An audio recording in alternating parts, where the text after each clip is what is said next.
Boom. All right, ladies and gentlemen, today we're going to be talking about a unique blueprint to success, mixing real estate, arts, and philanthropy. So let's get this one started. Here we go.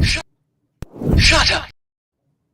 Shut up and sit down. Look, a business can give you everything you want in life: prestige, wealth, freedom. It can also take everything away from you. This show is for those who are willing to take that risk. These are the real life stories of entrepreneurs. But before we start, I have one small favor to ask. Please leave a comment. It can be advice, critiques, tips, feedback, or share this with someone because your engagement is the most valuable and most powerful form of social currency. So thank you, and welcome to another episode of Business Bros. All right, business bros, welcome to another high energy episode on the podcast where where today our spotlight shines as a visionary leader who has not only dominated the real estate investment landscape, but has also crafted a unique blend of community service and cultural philanthropy. Mastering the art of the ask, she's a beacon for fundraising, a role model for entrepreneurs everywhere, and stepping into today's show, none other than the general managing partner of TD Frank Family Properties, the incredible Dana Frank.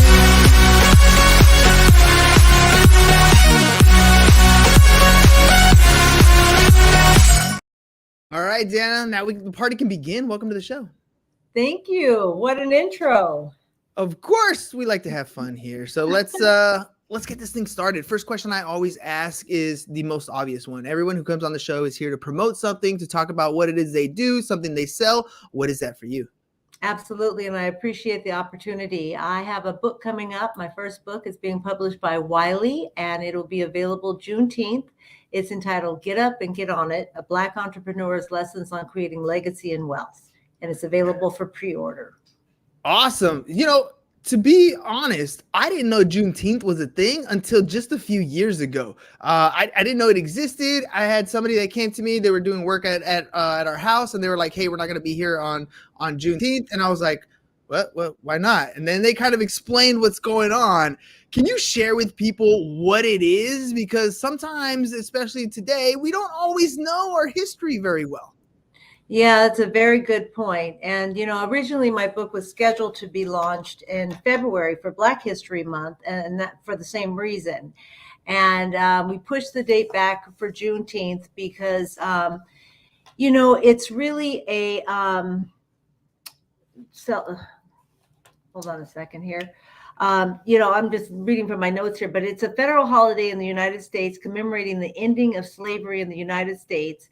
And, the anniversary is June 19th, 1865. I didn't want to give any misinformation. And so, that's just not only an important day for African Americans, but an important day for our history. And so that's why the book publishers decided to bring it out that day.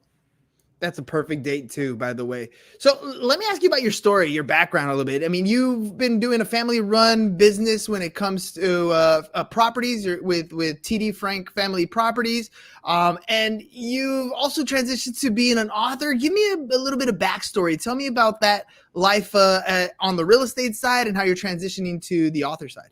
Sure, Hernan. So imagine it's 1950. My father comes of age. He's in Detroit. He's 18 years old, and his options were very limited. My grandfather was a soft-spoken man from the South, and he told my dad, "Don't ruffle any feathers. Stay in your lane. There's less traffic. Chrysler and Ford is hiring. Get one of those good jobs." And my dad looked at his friends that were getting up before day, putting in the double shift, coming home at the end of 2 weeks with barely enough of a paycheck to put a decent meal on the table. And that's when my father decided to change the narrative. He was a budding drummer. He packed his van with his dreams and his drums, and he came as far away from Detroit as he could, and he landed in Seattle, Washington. And here in Seattle, I know we get teased about it being a lot of rain, but we also have, the Mount Rainier and the Olympics and Puget Sound. And my father thought that he had reached God's country. So he got busy. He put a sign in the van that said available for hire. And on days when work was slow, he'd go downtown and he'd wash the windows on office and department stores. And they'd say, "We didn't hire you," but they'd feel obligated to pay. And he just hustled. He lied about his age, and he started playing in the local vibrant jazz clubs. One night on a break at the bandstand, he was talking to a regular, and the guy said he had a house for sale. Now it's 1950. My father's 18 years old. He doesn't have any money, but he strikes a deal and purchases his first home on contract. He was attending classes at the University of Washington, and in order to make the $48 monthly note, he rented out rooms. This was long before Airbnb, but he rented out rooms to his fellow students. And a few years later, fast forward 1954, he was playing drums once again, and it was for a beauty contest at the local Elks, and he met my mother. And I call these individuals fire starters because they just set out to change the narrative. My mom was the second of 8 children born to a family on welfare, and my grandmother was a lifelong domestic, my grandfather a carpenter. And my mom had held many jobs from the time of her birth, helping take care of her family of birth. And so you name it, elevator operator, nurse's aide, window dresser. And so when she and my father got together, the incredible thing that they did was purchase a property every year from that first purchase in 1950 for 19 years till 1969, when Black-owned Liberty Bank gave them their first loan. Because this was during redlining, a practice of not allowing funding in Black communities, and so they couldn't get loans. And so it was a real challenging time. So I became the general managing partner of our family business, just understanding the history and how hard fought it was to come by these properties. And so it was really an honor and a privilege. And, statistics say only 12% of family businesses make it to the third generation. And today I'm just thrilled that my 30-year-old son is handling the business that his grandparents started over 70 years ago. That's amazing. And kudos to that, because you're right. Most of them, I heard it said like what the first generation builds it, the second generation enjoys it, and the third generation destroys it. And that's kind of historically what ends up happening with a lot of these companies. But it seems to me also that one thing that's unique about you and your family is that you're holding on to that history. That history is the lessons that we learn, and you kind of implement them into your business so that every generation learns and gets better rather than kind of forgets where it came from and just kind of walks in with that silver spoon in their mouth. Now, that's going to also contribute to the way you operate. You've been recognized for your contribution in low-income housing. Aside from some of the family morals that you came up with, what motivates you to focus in this area? I mean, you could have literally gone into a number of different areas of business when it comes to real estate. You could have moved into the commercial. You could have gone on all these different things, but you've made an impact and you have your initiatives going and you're being recognized for helping low-income families. Can you help me elaborate on that? Why stick around in that market? Absolutely. I was always raised by, my father was a very funny man. And I mean, he had some of the best quotes, and, such as, just because it's on your ass doesn't make it an asset. I don't know if I can say that on here, but I love that. Cash erodes, equity grows. And so my father's first love was being a drummer, but he knew that he needed to do something that was going to sustain his family for generations. And that's how he got into real estate, because he knew that people were always going to need a place to live. And we were supplying affordable housing. I mean, my father literally used to tell us, I want to create housing so that Black people can live with dignity.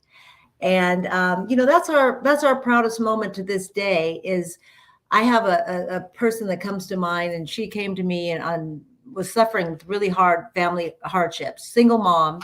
And she's been living with our family in one of our apartments for about 15 years. And when she moved in, her daughter was, in grade school. Her daughter just graduated from college with a bachelor's degree. And it's those kind of stories that you recognize that you're making an impact.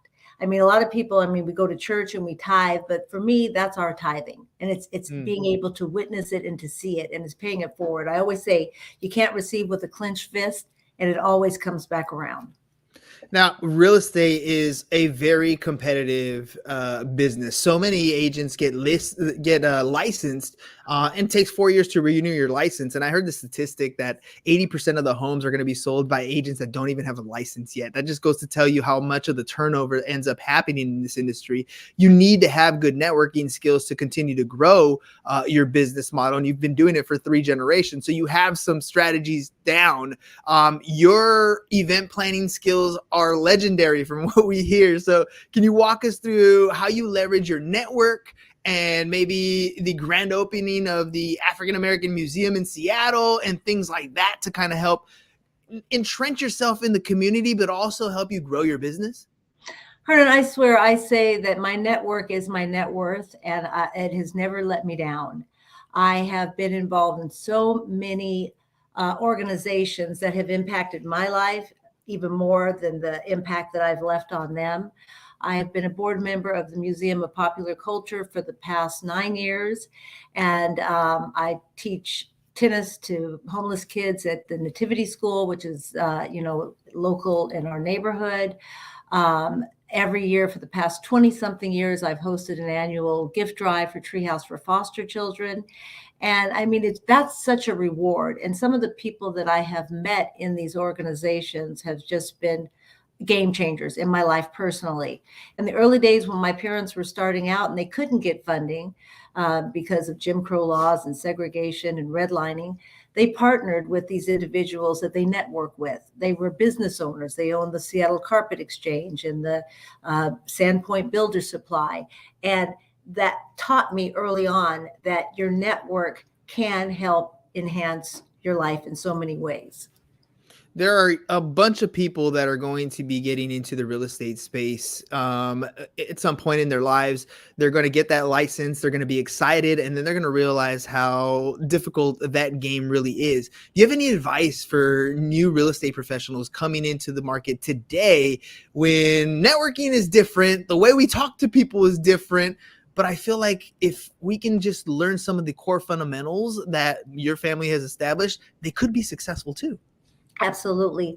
Of course, research is the foundation of any successful business. And I just tell people, go into markets that you really have an understanding. Get out, go to open houses, find out what's available, find out what the market bears, go on Craigslist, go on Zillow, just do market compare. I personally love buying properties that have value add to them because I can go in instead of paying market for someone else's improvements. I can go in and do the value add myself and create my own equity. But now it's a time, interest rates are higher. People have to be creative. I mean, I have seen so many creative opportunities that my father did over the years that, now I look back and I laugh, but it's that old adage of if you don't ask, the answer is always no. One of my favorite stories is my mom in the 1970s. She had this Cadillac and she swore it had the early GPS. It would just get in it and take her wherever she needed to go. And she'd been sick, she had bronchitis. And when she recovered after about 5 days, she went outside looking for her car and it was missing. And she came in the house screaming. And my dad said, "Oh, I traded it for that view house over on Leshai." The view had a massive view of Lake Washington and Mount Rainier, and my mom was having a fit. And my dad said, "Look, the brother thought that he made a great deal because the car could move, but the house couldn't." So you never know what someone's desire or what their want is. So you meet people where they're at. One of the cornerstones of what you've been doing in your networking is your ability to use the ask, and you do it in a way where you're able to raise funds for a lot of different organizations. It's one of your strong suits. Can you tell me about some of those major charitable initiatives that you've been working on, and what do you mean by the ask? So I always joke my knees hurt from begging because, you have to get out there and let people know what the mission is and really what you stand behind when you're supporting. My personal passion is anything that has to do with children. I always say they didn't ask to come here. So I feel it's our duty. It really is, a community that helps raise them up. And so I just go and, especially like with Treehouse for Foster Kids. I mean, how simple of a request is that? The need is so obvious in there. And, I spell out what the mission and what the project is. I've worked on everything from conservation with the Woodland Park Zoo. And it's more of a information system and giving people knowledge. It's like I was recently on King 5 News here in Seattle, and they said the statistic that in 1970, 50% of African Americans owned homes. And in present day, the number is down to only 28%. So knowledge is power. And when you explain to people what the statistics and what the impact is, I think they really are willing to listen. Yeah, once they're aware, they're definitely willing to listen. Because I think if you're unaware, you're just either oblivious or you don't know enough to have a really caring opinion about it. But once you get that information, it changes things. Now, just like your approach to business and philanthropy has evolved over the years, I feel like anybody who gets into business, they always have somebody they look up to, right? You looked up to your parents, your sons looked up to you as a mentor. Who has been some of your biggest influences, especially when it comes to the philanthropy part of your business, that have helped you kind of shape the way you do business and the way you give? I don't have to look further than my own family. My as I said, my grandmother was a maid and my grandfather was a carpenter. And out of a little bitty 2-bedroom house, they gave birth and raised incredible individuals, all successful on their own terms. One of my uncles is a federal judge.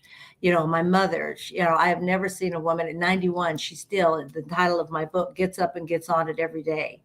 And my aunt. I mean, they were all trailblazers. My aunt was the first African American flight attendant hired by Alaska Airlines. Another uncle is Quincy Jones, the music producer. I mean, these people all came from very meager, humble means, and that get up and get on it was just instilled in their DNA. So my family would definitely be on the high list of my mentors. Let's talk about that book. Get up and get on it.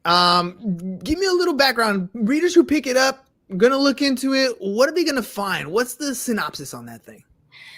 I really share our history of how we got involved in the real estate and how, it can and the tools that it takes to really hold on.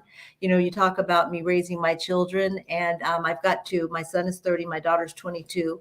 And I always say, I didn't raise trust fund babies because my children learned at an early age, this is how we eat. If we drive by a property and we see trash outside, we get out and we pick it up. If there's a vacancy and it needs to be rented immediately, we'll go clean it. I mean, we all have hands on, and that's been the way since they were children, literally. So, I talk about, what it's like to work with your family and how you get into the real estate game or, whatever business that you're going to get into, and just, what it takes to build and grow and sustain. Time management for almost everybody can be an issue. I think with real estate agents, it could be even more of an issue because there is a lot of time flexibility. If you don't block off your time or you don't set your schedule up, it will easily just blow through that time quickly. You have a knack for balancing your professional commitments with your personal interests. How do you manage your time, especially with properties and connections across different states? You have so many different rental properties that you're dealing with. You had family, raising your kids. How do you balance that professional commitment with your personal interests? Very good question. And my marriage, I have a long distance marriage. My husband lives in Nashville. I live in Seattle. And so, I mean, I juggle a lot of balls. But I think is for me, I've always had the mindset of do the worst first. I get up in the morning and I tackle, what might be my most challenging task for the day. I have to take time for my workout. That's important for my mental and spiritual, just keeping me feeling good and healthy. And I compartmentalize. I mean, I literally that's why the title of the book, because every morning my father used to knock at my door and say, "Hey, now time to get up and get on it." And it becomes so routine. It's like brushing your teeth, and it's just. And I have a phenomenal team around me. I mean, there's nothing more fulfilling to me than being able to work with those closest to me, and that being my family. I mean, the first phone call in the morning is to my mother and my son, and we prioritize what is facing us for the day, and we just go and tackle it.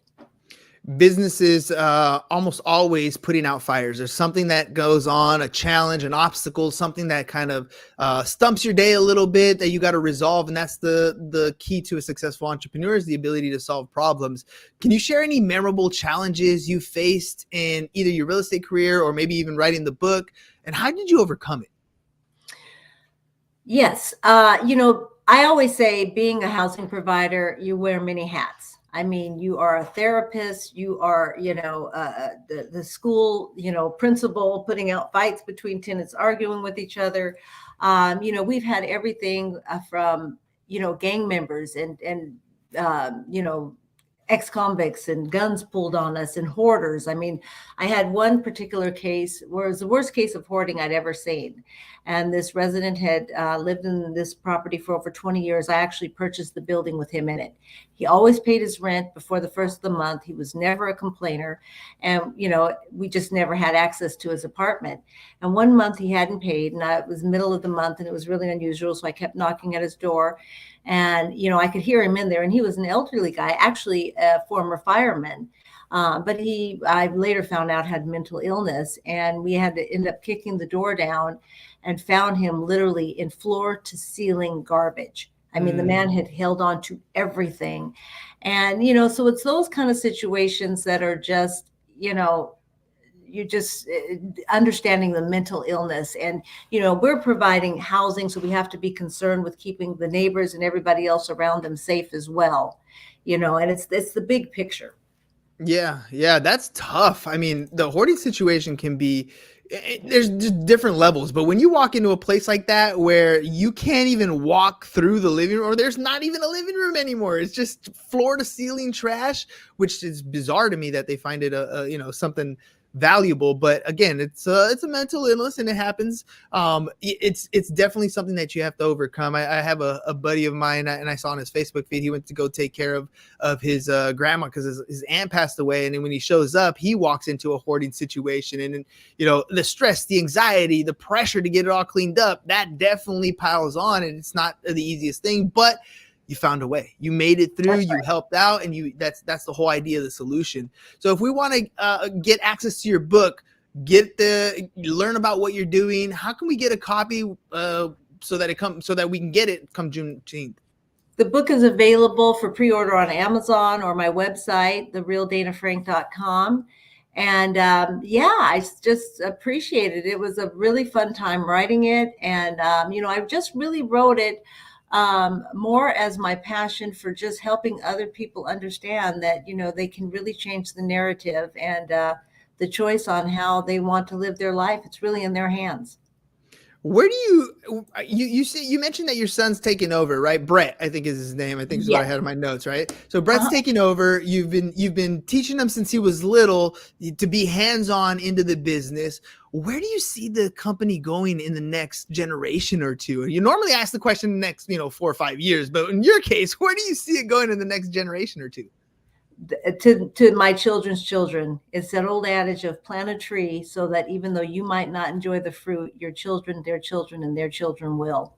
And that's my hope, and my children are fully aware of that. You know, I mean, when Brett graduated from Foster's Business School at the University of Washington, he spent a few years in Chicago, much to my dismay, and came back and decided, you know what, the family business is what I want to be a part of. And, you know, we had a real heart-to-heart conversation that, you know, for me, it's about building legacy.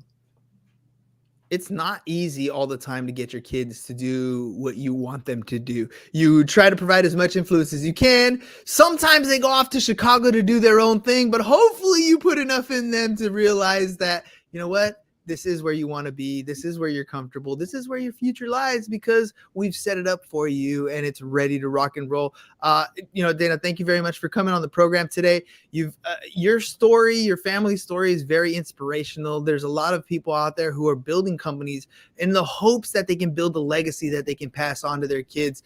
And it's difficult. It's not always the case. Oftentimes there's kids that don't want to be in the family business, and it's we need somebody that we can look up to that has already done it. You guys are third generation going on fourth generation here. To me, that's amazing. That's a huge testament. Ladies and gentlemen, if you want a copy of the book, make sure you guys check out our website, therealdanafrank.com, therealdanafrank.com. You can find her on Instagram as well at Dana Frank Adventures.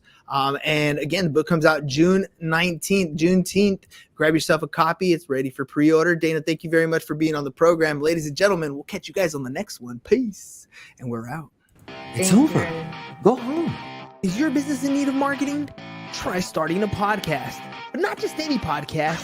Podcast like a pro.